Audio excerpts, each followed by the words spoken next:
Usa ka kadlawon gipukaw ko, gitawag ko ni mama kay naalagi isda nga na tagak sa yuta. So akong giduol gidali nako.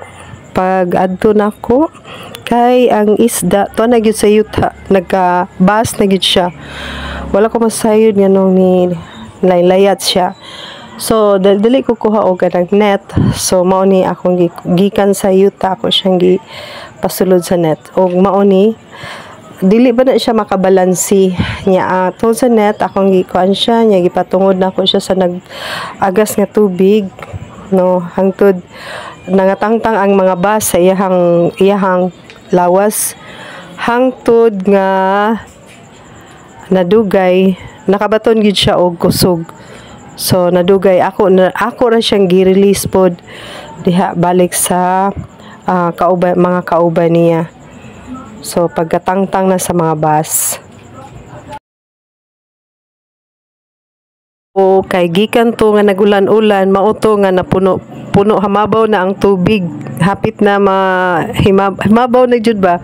Mao siguro to siyang paglayat ni na over siya og layat na adto nun sa gawas. So, dark ang color sa iyang tubig kay ang katusang ang kining gibutang diri ba pag cleanse or pag purify sa water dugay man sad ni siya nahunong mun pud ni so mo na medyo dark ang color no pero niagas naman ang tubig so mabalik ra sana siya ma-cleanse mahayag-hayag na ang color ana ba. Kato akong giingon nga gipatungod actually dili directly ang kuan lang sa kilid sa net niya ba para ma-alive po siya yun ana. So ang nahitabo na alive gid siya. Ngit-ngit po din siya kay sa ako nang ginaingon kadlawon palagi so dili pa kayo hayag ang langit ani.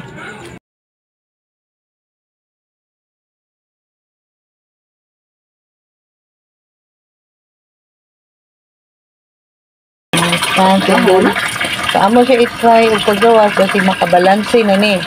Try og paggawas. Dahon na nagputi? Dili mga bas na nagputi mga bas na. Ana ang mga bas. Sa iyang lawas. Ato igawas ha. Okay. Gawas. Okay. Yay! Nakalangoy na siya. Yay! Nakalangoy na. Good. Mapindog na pug ko.